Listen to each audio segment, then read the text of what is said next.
Looks like the judge is taking a look at where he's going to go with some of the motions that have just been argued in the Tex McIver case out of Atlanta, Georgia. This is a defendant who was a prominent attorney. He's now facing murder charges related to the death of his wife. He claims it was accidental.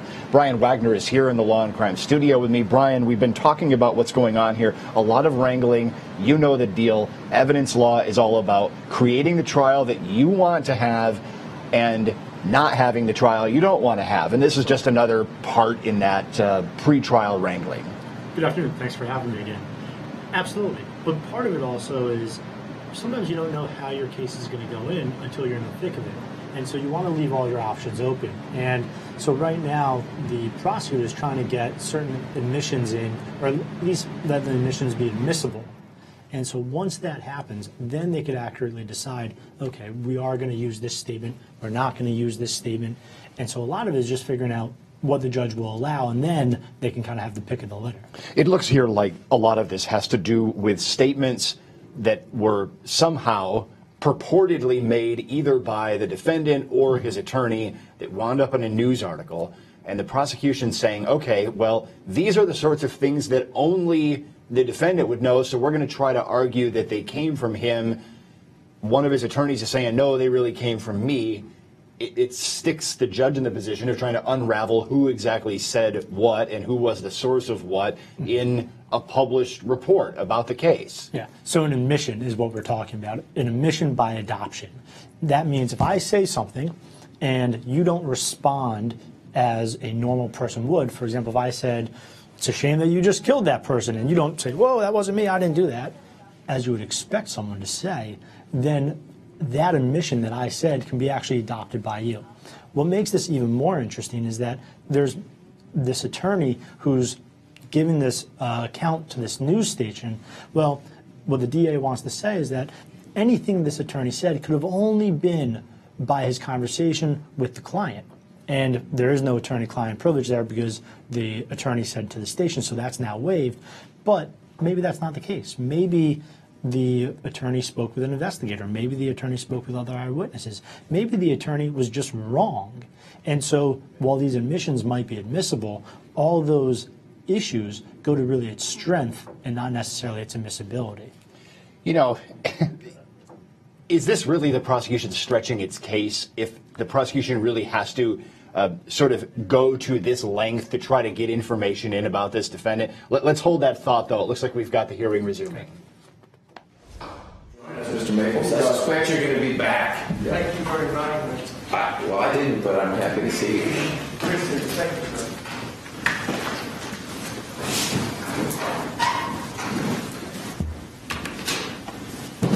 you. All right. Why don't we talk briefly about 807 in terms of where we are, and then we'll give everyone a break, and we'll come back and talk more thoroughly about it. Were there any witnesses? You all got my email from Sunday morning that went to both sides. Are there witnesses here who will be available for examination, or is the state proceeding by way of proffer, as in an attorney provides the setting as to each of the witnesses? Right. So we received your email. We had already taken the step to reach out to the witnesses and to have them come down and be made available for examination if necessary. And so I just have not had a chance to talk to Mr. Samuel to see whether or not there were any that we could handle by proffer. But my understanding is they're all here. Okay. So if that's the process we have to go through, then we might as well get started with it. You would probably want to prioritize them in terms of importance to you, because we may not get through all of them today. Right. But why don't we take about a 5-minute break, and when we come back, we'll talk a little bit about the 807 framework, and then you can let me know who you're calling, who you're not. Thanks.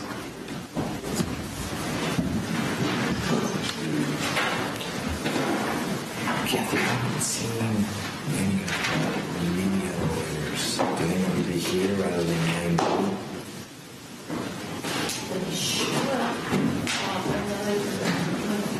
September is when was lawyer.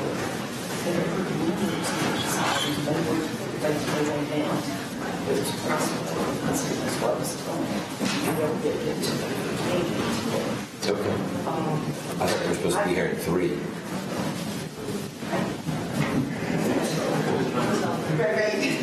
I don't mind. You saw the defendant there, Tex McIver, turning around, perhaps chatting with someone who was in the gallery before walking out of the courtroom. It looks like this is a break. We are expecting this hearing to pick up again after the break.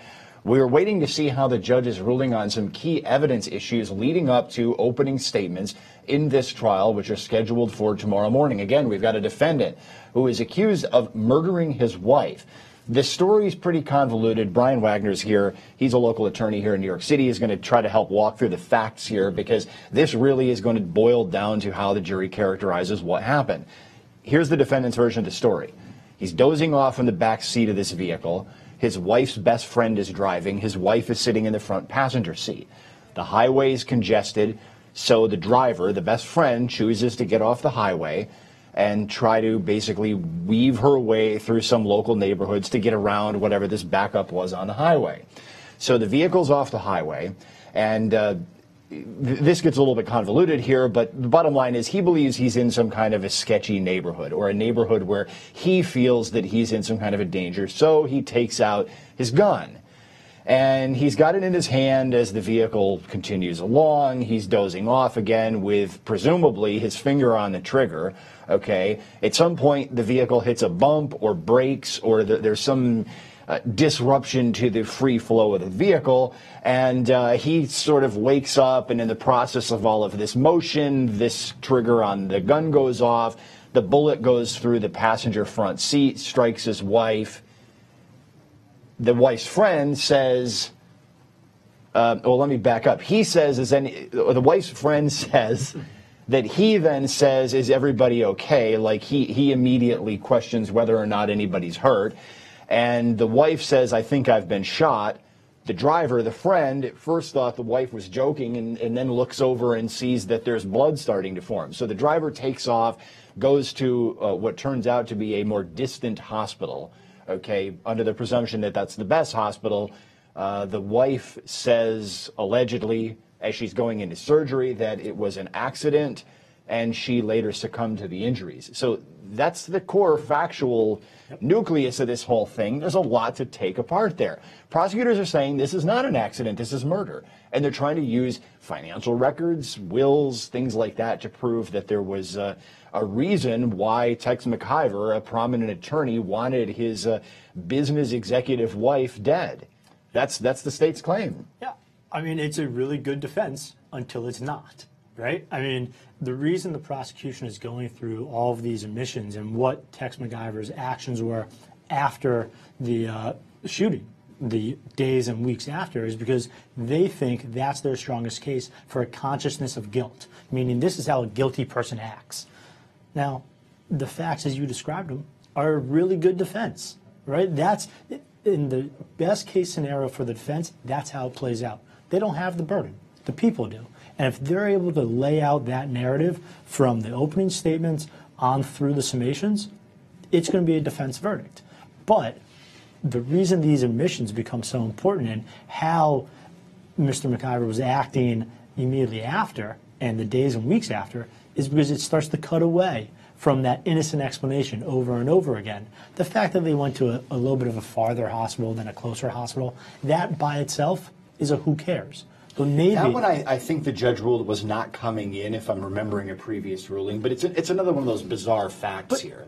But if the judge is not letting that in, that's a mistake because it's a fact. It's a fact just like anything else is a fact.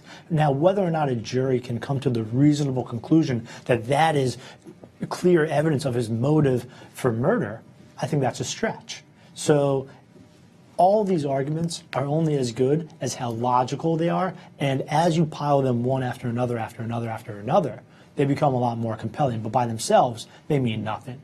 You know, to go back to the whole argument about where the hospital was located, I mean, that was a decision apparently that was made by the friend who was driving the vehicle. It had nothing to do with the defendant. Yeah. So I can see why the judge might be so inclined to say, hey, look, this doesn't make it in because this can't be imputed to him. apparently it was pretty clear from pretrial proceedings that this was a decision that the friend made. Yeah, even still, if I'm the judge, I allow it in, I let that friend testify, and that friend testifies that I went to hospital A as opposed to hospital B, and she explains why. But the fact that it's not allowed in, that doesn't make any sense, because yeah. So you know, we've got that situation. We've got these other things we've been arguing about a little bit here. I said to put this one on hold, but we didn't put it on. We did put it on hold, waiting for a brief break. Now we have a big break that we're waiting through. You know, what do you make of the state's case if all the state really has is trying to dredge through these news reports and reverse engineer where information came from in a news report? That seems like a little bit more of a stretch than a prosecutor would normally have to make in order to try a murder defendant. I think a lot rises and falls on what the proffer session was, what the conversations between the attorneys were. And part of the admission is that there was a proffer session between McIver's old attorney, Maples, and the prosecution. And what was said in that meeting in terms of what were the mitigating circumstances and why this defendant either deserved leniency or a complete dismissal. And so without knowing the full context of those conversations, it's hard to say, except for the fact that the people obviously believe that they could prove this case beyond a reasonable doubt, or they believe that there's probable cause to believe that this is a murder and not an accident. Because if it was an accident, or they believed it was an accident, they wouldn't be pursuing the charges. But again, they're going to have the burden. They have to prove it beyond a reasonable doubt, and that's going to be an uphill battle based on the facts that we know and they're able to actually establish. Let's talk about the people who have been selected to be on this jury. It's been an arduous process. It's a case that a lot of people have heard about. It's not every day that an attorney who's been very successful winds up on murder charges. Okay, but here's the breakdown as we understand it. 9 whites, 3 blacks on this jury, 6 men and 6 women. I know that we always try to read the tea leaves and figure out whether we can start to hypothesize about what's going on this jury. Look, I like to think, and perhaps I'm wrong, you tell me, you're in the defense chair way more often than I am. I like to think that regardless of background, people can, you know, put on the old blindfold of justice and say, I'm going to weigh this case based on the law and the facts. And I think in a lot of cases, juries have proven to us that they do take that oath seriously. Yeah, I think juries take their oath very seriously, and they want to do the right thing. And when they're explained the law correctly, they understand it very quickly. In this case, if I'm the defense, my biggest fear is people that actually know about guns and know guns well, because guns typically do not just shoot themselves. And so the amount of pound pressure that it takes to pull that trigger back, it's a lot of force, unless this is somehow a tampered with weapon that they made the trigger a lot like looser. Hair trigger or something like that. And look, you can bet that somebody's been testing this thing to try to figure out how easy it is to fire. What I really want to hear is his friend who was driving the vehicle testify about how hard this bump was, because that's the version of it that we've heard parroted around in the local press in Atlanta that's been covering this case. You know, did they hit a little tiny pothole? Did they run over a soda can? Or is this one of these, you know, warning, there's a bump in the road, boom, and the car slams, and there's a lot of force involved here? Because I think that the characterization of the bump, along with the characterization of whether or not this gun is easy or difficult to fire, that might be the whole case. Yeah, and where his finger was on the trigger when he actually hit the bump. Was it above on the extending portion of it, or was it around the protective carrier of the trigger, or was it actually on the trigger itself? All those things are going to be important, and a lot of those you're only going to get if the defendant testifies. Are we going to get a demonstration, even if the defendant doesn't testify, where the prosecutor is going to ask the defendant to hold it to see the size of his finger coupled with the size of the opening up against the trigger? If I'm the defense attorney, no way. I would be jumping up and down like a lunatic objecting to that. If I were the prosecutor, I'd be jumping up and down like a lunatic saying, I want this to happen, because they need to know what kind of pressure is being exerted up against that trigger. So in New York, it would be a motion to compel, but what's more important is that firearm is going to be tested, and it's tested how many pounds per inch torque does it require to actually shoot it, and that will be an expert's testimony, not an individual's.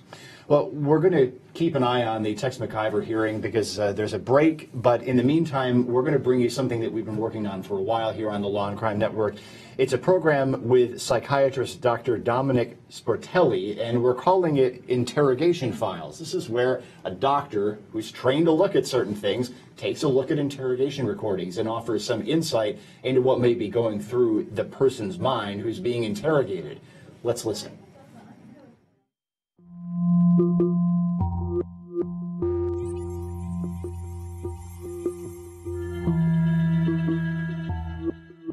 I'm Dr. Dominic Sportelli, and this is Interrogation Files.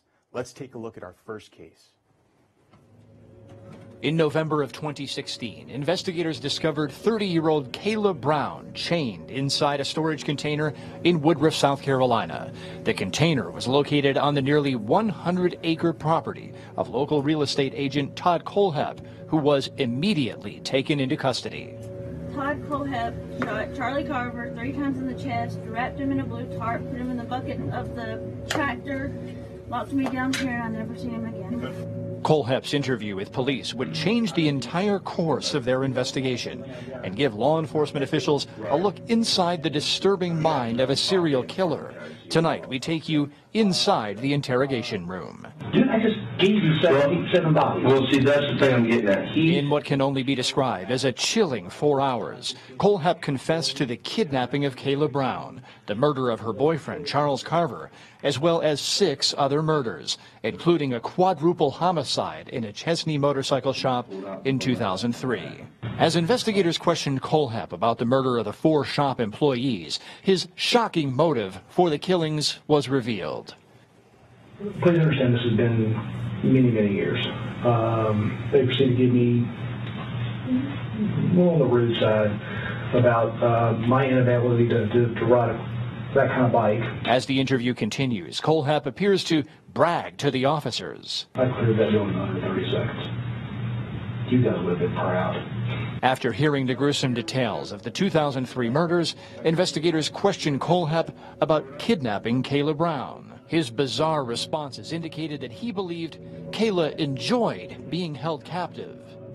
She wanted the comfort things on the floor.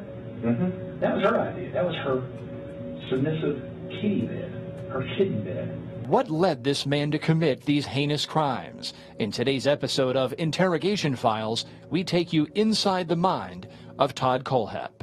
Kohlhepp was convicted of the sexual assault of a 14-year-old girl when he was 15 years old. He spent 14 years in prison. After he got out, he found himself in custody again. So with us today, happy to announce, we have Carissa Krantz.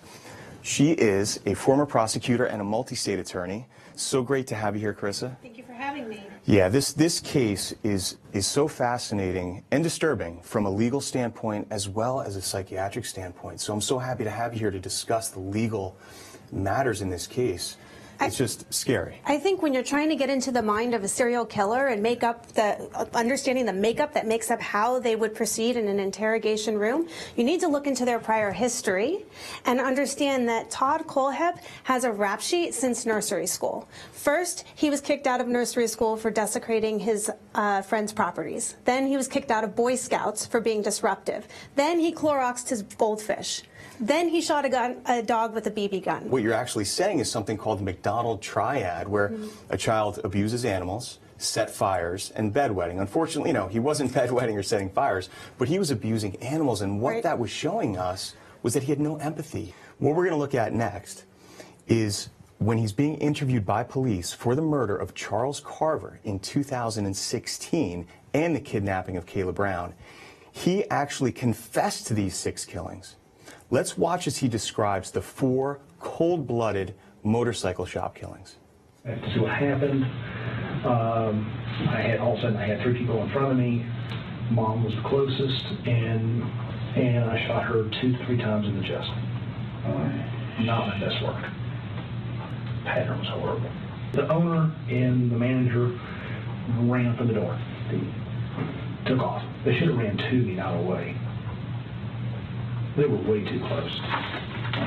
Carissa, I think listening to that, even as a psychiatrist, a trained psychiatrist, is shocking, because what I see is how he removes the humanity from the entire thing. He's talking about shooting human beings, and he's justifying it. And the fact that he says, you would have been proud.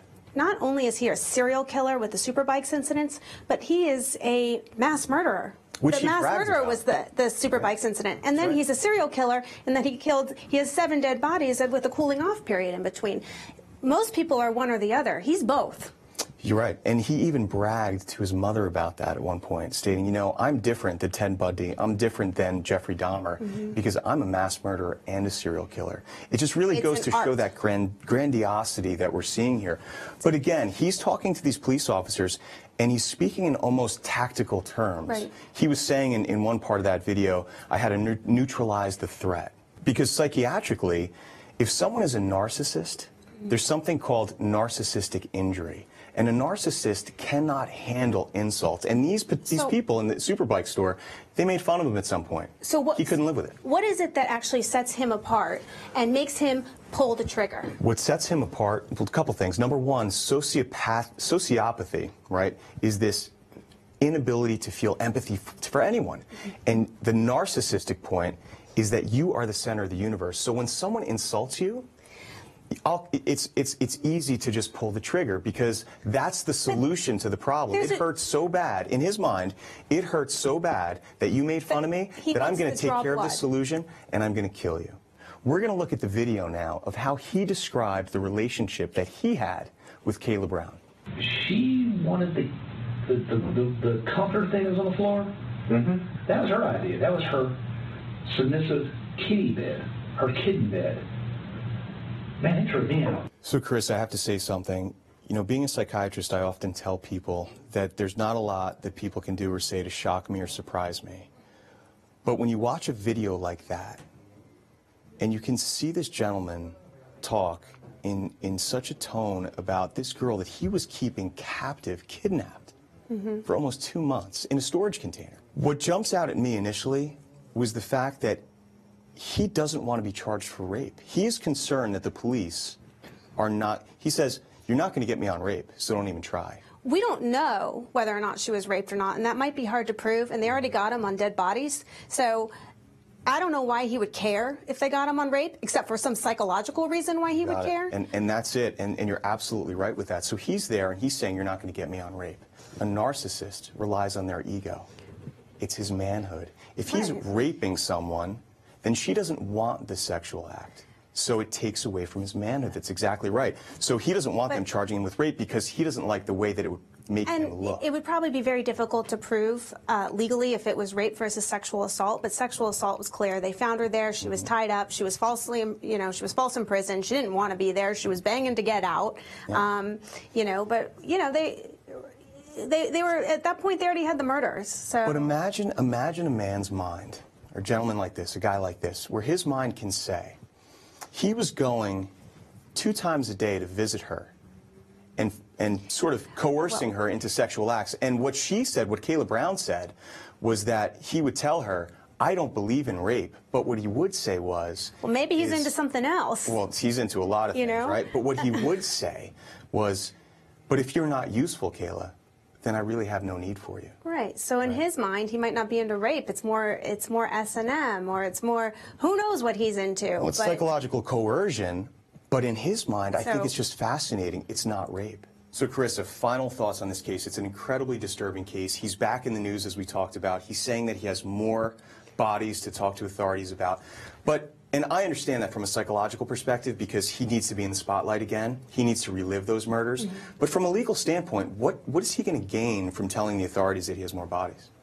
Well, before he talks about more bodies, right now he doesn't face the death penalty because he struck a deal. He agreed to waive all his right to appeals and get 7 consecutive sentences of life imprisonment, and that's it. Death penalty's off the table. The victim families got immediate closure. But if there are additional bodies out there, then those are additional charges, and double jeopardy wouldn't apply, and he could be facing the death penalty. So before he starts really talking and gloating and bragging, I think he should get a lawyer.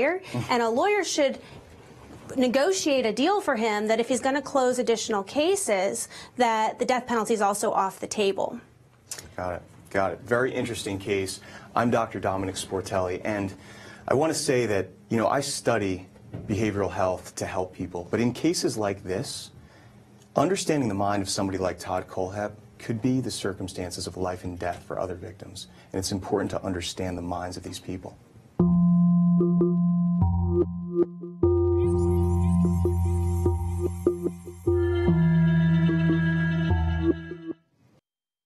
Have it, folks, the interrogation files here on the Law and Crime Network. It looks like we're back into session, though, in the Tex McIver hearing that's going on in Atlanta, Georgia right now. We are expecting opening statements in that murder trial tomorrow morning. Let's go back to the hearing, though, now. We are just about to wrap up the broadcast day here on the Law and Crime Network. As we prepare to wrap up, a reminder, you can continue to watch the Tex McIver hearing on our raw feeds. Just go to lawandcrime.com. You can click on the live tab.